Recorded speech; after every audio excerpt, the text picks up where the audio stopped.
Welcome to the Festival of Storytellers.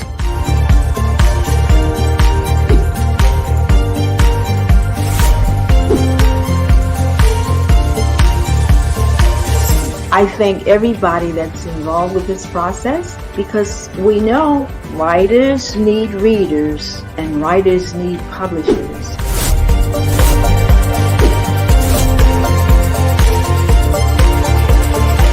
Experience is not about the publisher, it is about us, the authors.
Hello, readers and book lovers. Welcome to today's session of the Festival of Storytellers.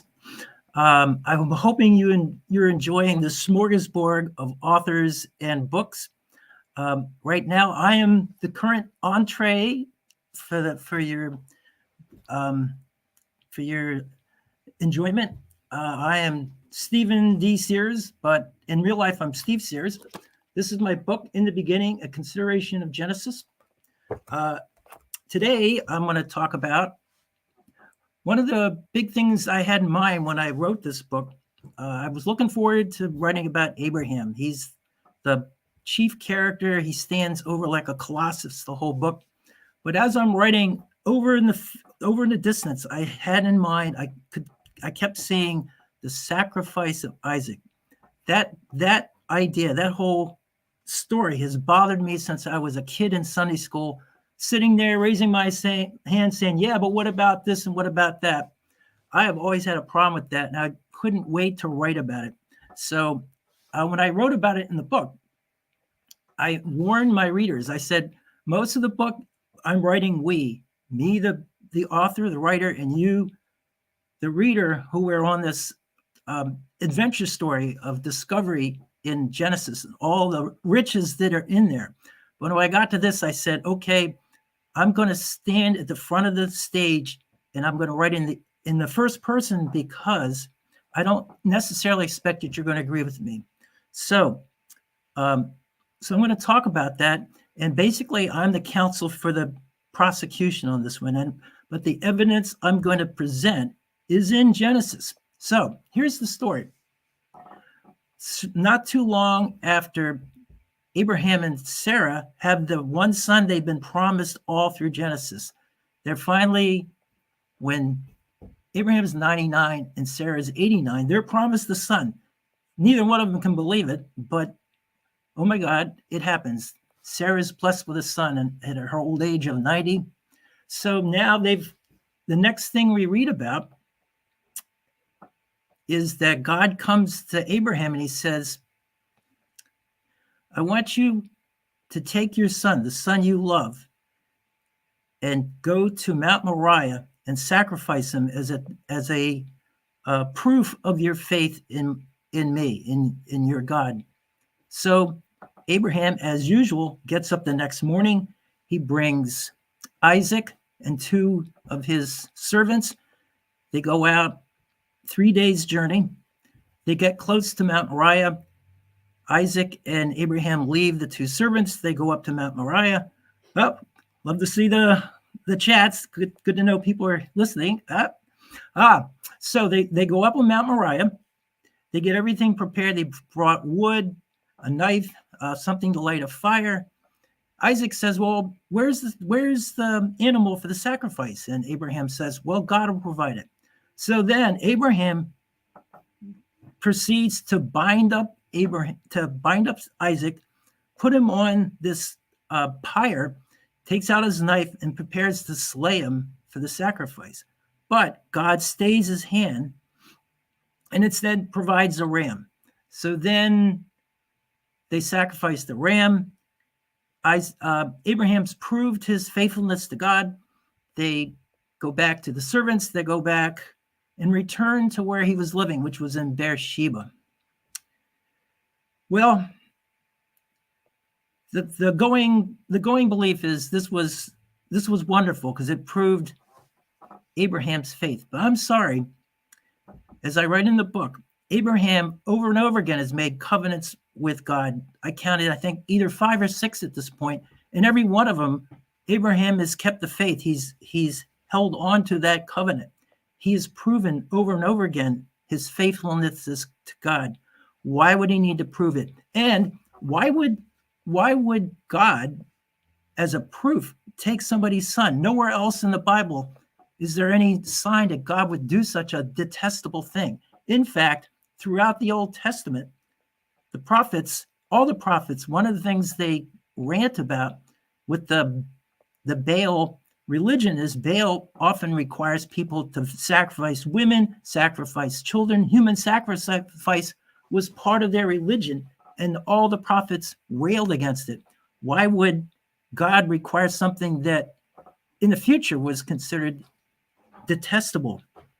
Well, what I conclude is that I don't think God actually required that. I think Abraham misunderstood what God was requiring. And fortunately, since God is always looking out for Abraham, he stayed his hand so that this wouldn't happen. Because I would believe if it really had happened, the reputation that Abraham has today would be stained if he had done this. So I don't necessarily expect that you'd agree with me, but in writing the book, in reading the things that come, good to have some chats. So in reading ahead, I found information that led me to believe, and I argue this in the book, that I'm not the only one that thought this was horrible. I argue that Sarah also was appalled when she found out about this, and I find evidence in Genesis that she lived apart from Abraham for the rest of their lives. So here's the evidence from the Genesis, from the counsel for the prosecution. So some sources believe that Isaac was 25 when this happened. I think that's probably correct. If Isaac was 125, if Isaac was 25, that means Abraham was 125 and Sarah was 115. The next thing that happens in Genesis, we first get some genealogy from about Abraham's brother Nahor, which is all part of what's about to happen. And then we find out Sarah has died. This is the only place in the Bible where not only do we know the age of Sarah, Genesis tells us the age she dies. She dies at 127. Nowhere else in the Bible do we have a woman named, have an age for, and have an age for when she dies. Even Mary, the mother of Jesus, doesn't get this kind of specific information. So if she's 127, that means Abraham's 137 when she dies. So here's the first thing that's interesting. When Abraham returns from the trip to Mount Moriah with Isaac, he returns to Beersheba.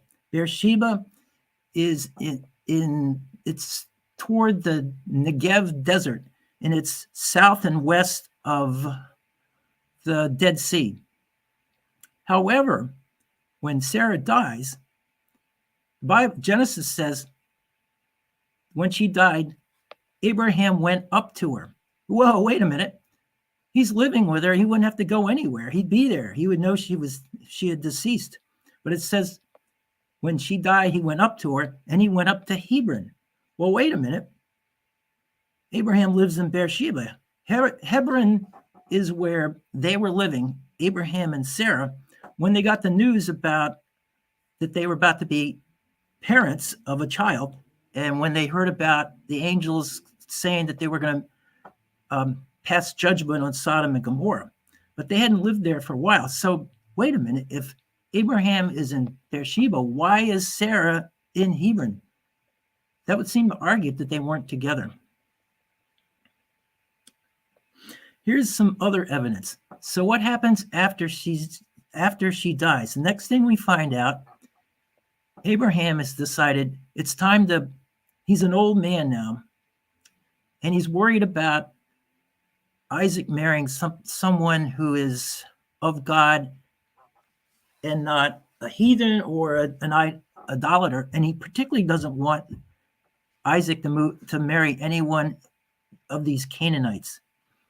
He's probably heard that from Sarah as well. So he arranges for his chief counselor, who most people consider Eleazar, and he sends Eleazar on a mission. He says, I want you to go to my people, which in this case, people of his brother Nahor, back in Mesopotamia, to find a bride for Isaac. The counselor says, well, what if I can't find anybody? What if she won't go? So Abraham says, well, if that's the case, I release you of your oath. But Abraham makes him swear an oath that he will take care of this. In addition, he says, oh, by the way, in this mission, God is going to send angels to help you. So, as usual, Eleazar takes 10 camels worth of really nice things, and he sets out on a pretty long journey, because it's a pretty long journey back all the way to Mesopotamia. He gets to the general area. There's a well. He stops to water all his animals, and a woman comes out. So he asked her, and she offers to water all the things. Turns out her name is Rachel, and she's the granddaughter of Nahor. Her father is Bethuel, one of the sons of Nahor. She's of age. She's a virgin. She's of that religion, hopefully. And oh, by the way, she's beautiful. She checks all the boxes that Eleazar is looking for.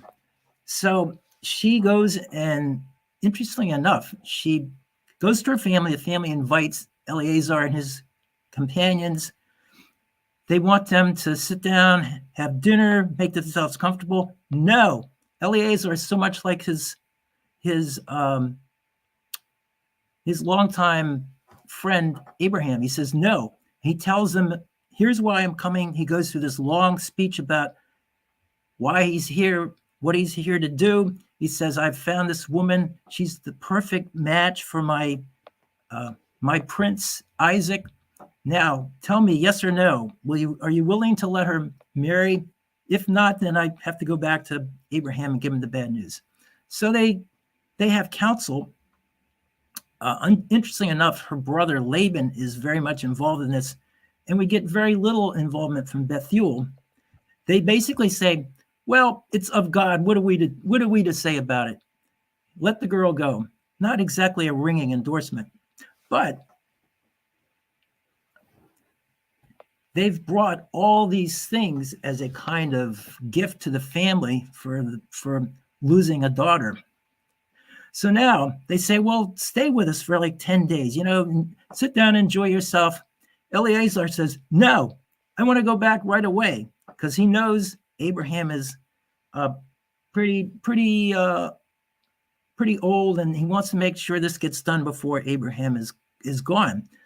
So the family says, well, we don't want to do that. So they say, well, leave it up to Rebecca, not Rachel. Leave it up to Rebecca. So Rebecca says, I'll go. So they immediately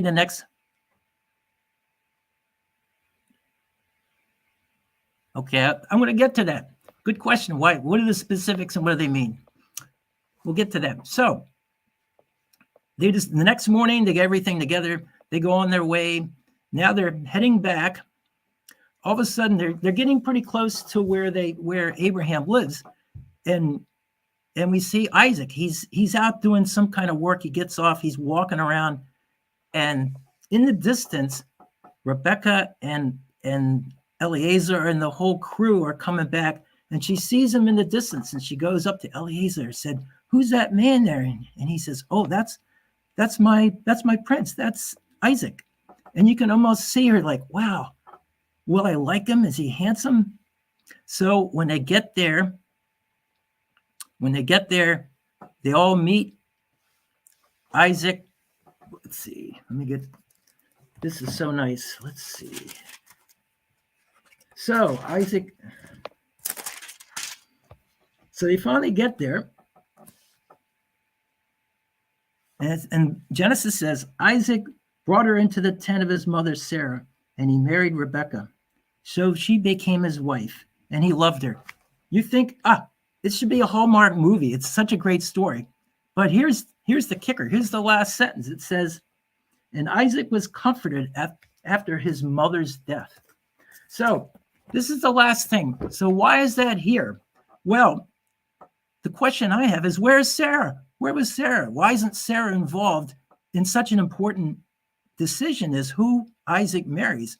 I argue it's because she and Abraham and Sarah had separated, and she was no longer in the picture. And in fact, this doesn't get done until after she dies.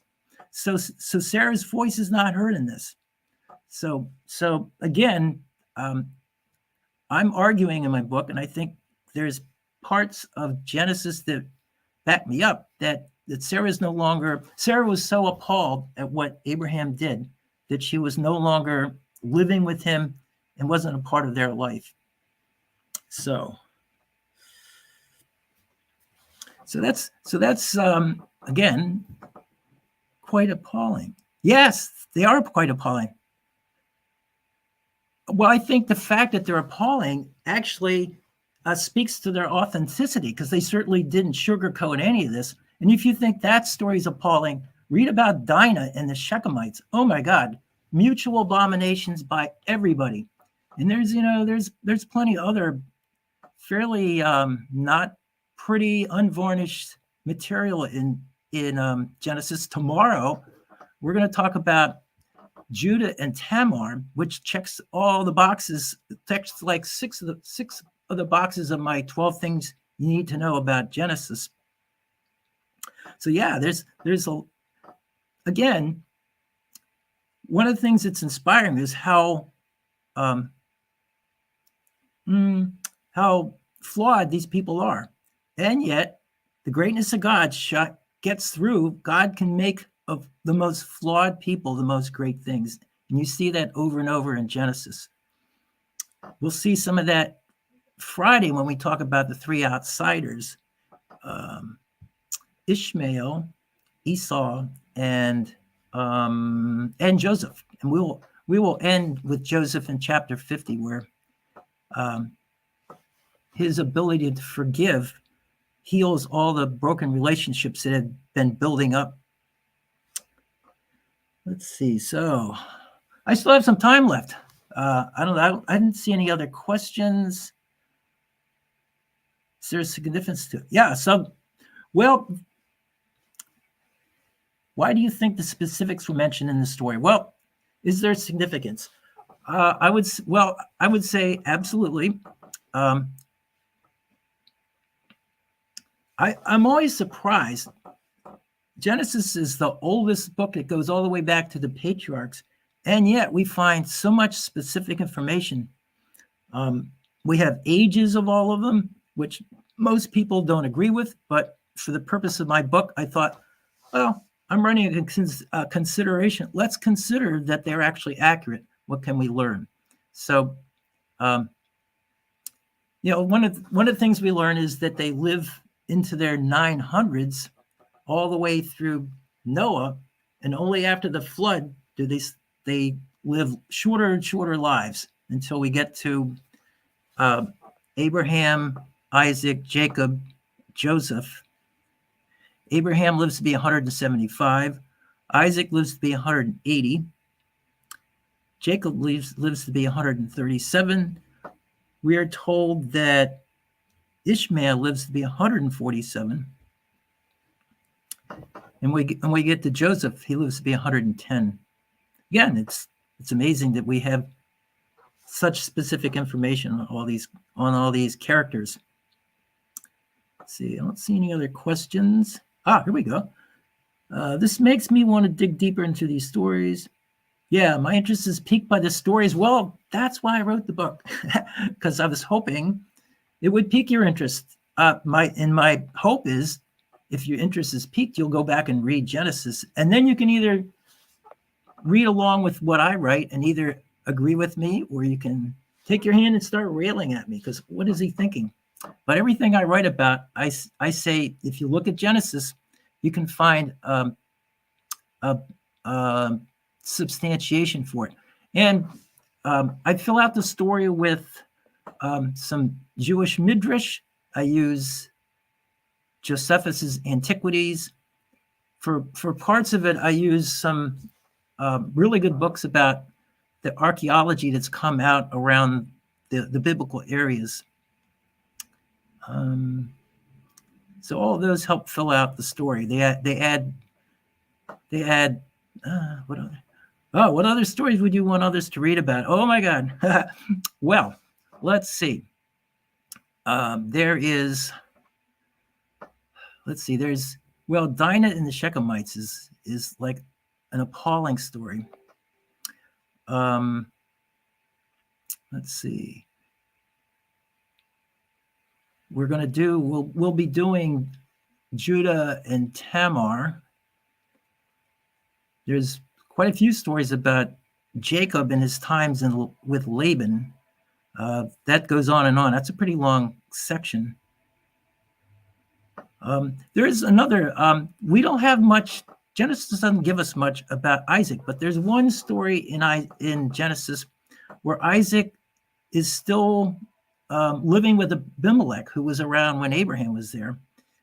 And Isaac and Abimelech is worried that Isaac is becoming so important, powerful. He's got lots of, he's been very successful in producing animals, wealth. He's becoming so wealthy that they're worried about him. They're worried that going forward, he'll want to take over and override Abimelech's progeny. So Abimelech goes up to him and he says, I'm worried about you. And you know, I've treated you peacefully. Will you treat me peacefully? And so they come up with a pact. And Isaac says, yes, we will live in peace. And that's all we know about Isaac. And I say that really speaks well of Isaac, because if that's all we have about Isaac, that basically means he didn't live a life with all kinds of conflicts and big events, that he basically led a peaceful life where he got along with everybody and there wasn't a lot of drama. Do you think the stories in Genesis are more distinct than the other books in the Bible? Not necessarily, but there's just more of them. And there's so many specific stories. You see a lot of inside households. Boy, you're seeing inside Abraham and Sarah's household. You're seeing Hagar, who's a maid they picked up in Egypt, who, because Sarah can't have children, she says, well, use my maidservant to give me children. But then as soon as she has a child, she basically banishes Hagar and Ishmael. There's so a lot of the stories have to do with what's going on in the households and what specifically is going on about, are they staying with God or are they moving away from God? How is humanity shaped after the events of Genesis? Well, this is part of why I wrote an epilogue. So when we get to the end of Genesis, all the tribes there are no tribes. All the children, all the sons of Jacob have moved to Egypt to live because of the famine. And because Joseph is the second most important, he settles them, and they're living peacefully in Egypt. And so Genesis ends with the death of Joseph. He gets his brothers and his sons to swear to move to bury him eventually in Canaan. So you think, they lived happily ever after. Well, in the first chapter, Exodus, we find 400 years later, they're living as slaves in abject agony, and they have people overseeing them that are making their life miserable. They've worked really hard, and their life is now misery. So things have all of a sudden gotten a lot worse. Aren't there two overlapping? That's a good question. Aren't there two overlapping and contradictory creation stories? When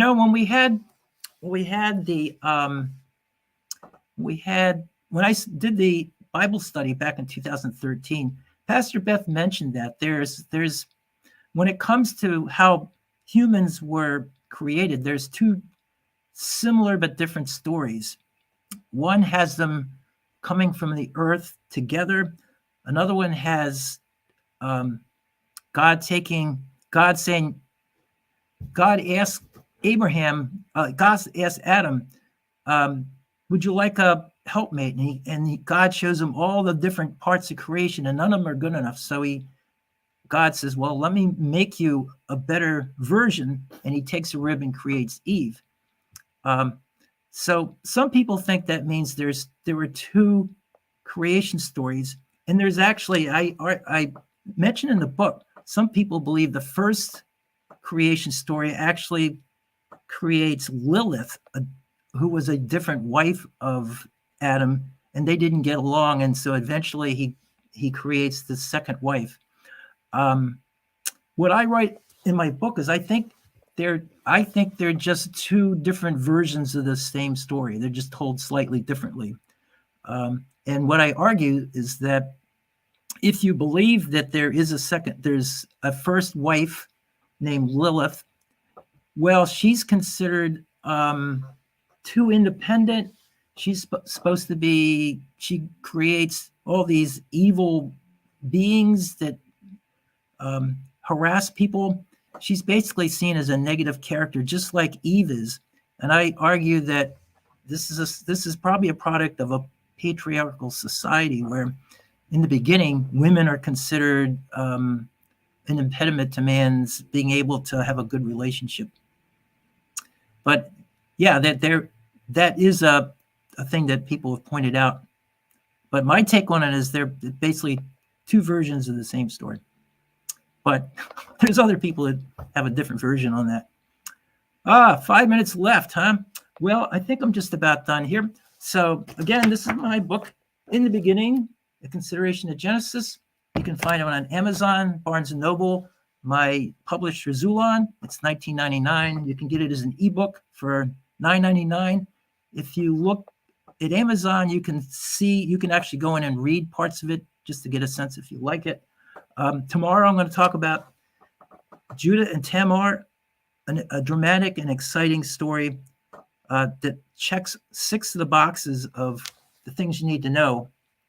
I hope you're enjoying my take on Genesis, and I hope to see you tomorrow. Take care, everybody. Bye.